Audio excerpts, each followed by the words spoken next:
U mening eng katta raqibim edi. Biz bir-birimizni yo'q qilishga tayyor edik. Lekin o'sha majlisdan keyingi tun uning kabinetida biz nafratdan ham kuchliroq olov borligini angladik. Mening ismim Laylo. 32 yoshdaman. Otamdan qolgan kichik, ammo nom chiqargan to'qimachilik korxonasini boshqaraman. Bu erkaklar dunyosida o'z o'rnimni topish oson bo'lmadi. Men qattiqqo'l, murosasiz va maqsadimga erishish uchun hech narsadan qaytmaydigan ishbilarmon ayolga aylangan edim. Mening yagona zaifligim oilam merosi bo'lgan shu korxona edi. Va keyin Umar paydo bo'ldi.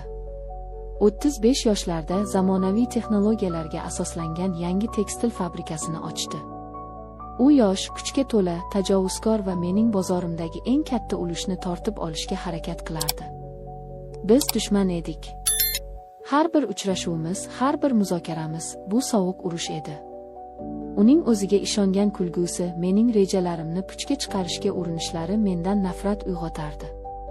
Ammo inkor etolmayman, uning o'tkir nigohi, o'ziga xos jozibasi qalbimning allaqaysi bir chekkasida notanish uchqunni yoqardi. Biz bir necha bor katta tenderlarda to'qnash keldik. U mening zaif tomonlarimni topishga, men esa uning xatolarini fosh qilishga urinardim. Bir kuni kechasi muhim bir shartnoma arafasida ikkimiz ham ofisda qolib ketdik. Uning kabineti mening kabinetim ro'parasida edi. Men charchab qahva ichish uchun chiqqanimda, u ham eshigidan chiqdi. Biz yo'lakda yuzma-yuz keldik. Yana uxlamayapsizmi, Laylo xonim? Ertangi mag'lubiyatga tayyorgarlikmi? G'alaba qozonish uchun uxlash shart emas, Umar aka. Siz ham shuni bilsangiz kerak. Bilaman. Lekin sizning bu qat'iyatingiz ortida charchoq ko'ryapman. Balki taslim bo'lish vaqti kelgandir. Hech qachon.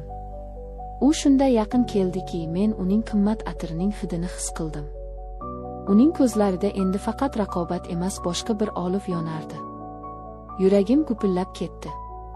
Men nafratlanardim va ayni paytda bu yaqinlikdan titrardim. O'sha kecha u menga kutilmagan taklif aytdi. Keling, bir marta, faqat bir marta ochiqchasiga gaplashamiz. Raqobatni unutib. Ikki inson sifatida. Men avvaliga ishonmadim. Bu uning navbatdagi hiylasi deb o'yladim. Lekin uning ko'zlaridagi samimiyat meni rozi bo'lishga undadi. Biz uning kabinetiga kirdik. U menga konyak quydi. Biz ish haqida emas, hayot haqida gaplasha boshladik. U o'zining qiyin yo'li, orzulari haqida gapirdi. Men esa ilk bor uning temir niqobi ortidagi haqiqiy insonni ko'rdim. Suhbatimiz qizidi. Biz tortishdik, kulishdik. Va birdan bilmadim qanday qilib biz bir-birimizga juda yaqin kelib qoldik. Uning qo'li mening qo'lim ustida edi. Nega sendan shunchalik nafratlansam ham seni shunchalik xohlayman, Laylo? Men javob bera olmadim. Chunki men ham xuddi shu savolni o'zimga berayotgandim. U egildi va meni o'pdi. Bu nafrat va ehtirosning portlashi edi. Bu qo'pol, ammo shunday ochofat, shunday otashin o'pich ediki, mening butun vujudim bunga javob qaytardi. Men uni itarib yuborish o'rniga qo'llarim bilan uning sochlarini changalladim. O'sha tun bizning urushimiz to'shakka ko'chdi. U meni o'zining katta stoliga suzadi.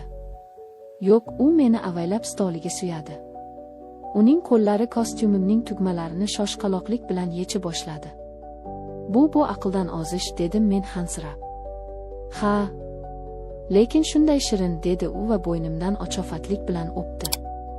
Men qarshilik qilmadim. Qanday qarshilik qilay? Axir mening tanam ham buni yillar davomida kutgandek edi.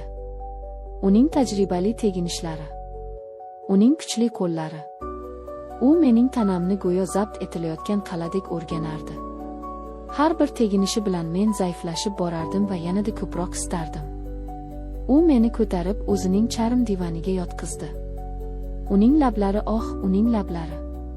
Ular mening tanamning har bir nuqtasini uyg'otdi. Ko'kraklarimni shunday ehtiros bilan o'pardiki, men ingrab yubordim. Uning tili. U mening ayolligimni shunday mahorat bilan erkaladiki, men hushimdan ketayozdim. Sen meniki bo'lishing kerak edi, dedi u hansirab. Nihoyat u asbobini ichimga kirgazdi. Men ko'zlarimni qattiq yumdim. Bu og'riq va lazzatning shunday portlashi ediki, u to'xtamadi. Uning har bir zarbasi bu g'alaba edi ikkimiz uchun ham. Biz bir-birimizdan nafratlanardik va bir-birimizsiz yashay olmasdik. Bizning tanamiz bir butun olovga aylandi va biz o'sha tun nafrat va ehtirosning eng yuqori cho'qqisiga chiqdik. Ertasi kuni tenderda biz yana dushman edik. Ammo endi nigohlarimizda yangi bir sir, yangi bir otash bor edi. Bizning yashirin uchrashuvlarimiz boshlandi. Mehmonxonalar, uning mashinasi, ofislarimizdagi kechki ishlar. Bu xavfli o'yin edi. Har bir uchrashuvimiz fosh bo'lish xavfi bilan to'la edi. Ammo bu xavf ehtirosimizni yanada kuchaytirardi. Biz bir-birimizga to'ymasdik. Bizning raqobatimiz endi faqat biznesda emas, balki yotoqda ham davom etardi. Bir kuni bizning ikkimizga ham katta zarba beradigan xabar keldi. Xorijiy yirik bir kompaniya bizning bozorimizga kirib kelmoqchi va ikkimizni ham sindirishga tayyor edi. Biz alohida kurashsak, ikkimiz ham yutqazishimiz aniq edi. O'sha kuni kechasi Umar mening kabinetimga kirdi. Yuzida tashvish. Laylo, biz gaplashishimiz kerak. Dushman sifatida emas. Biz uzoq gaplashdik. Raqobatni unutdik. Bizning yagona yo'limiz birlashish edi. Bu aqldan ozishdek tuyulardi. Ammo boshqa ilojimiz yo'q edi.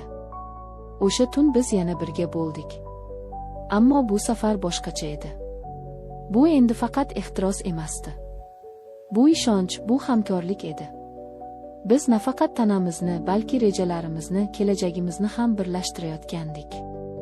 Bizning ittifoqimiz u biznesda boshlandi, ammo qalbimizda davom etdi. Biz hali ham raqibmiz, lekin endi bizning eng katta raqibimiz bizning o'zimizga qarshi bo'lgan dunyo edi. Va biz bu urushda birga g'alaba qozonishga qaror qildik. Bizning nafratdan boshlangan hikoyamiz kutilmagan sevgiga aylandi. Ammo bu sevgi oson bo'lmasligini ikkimiz ham bilardik.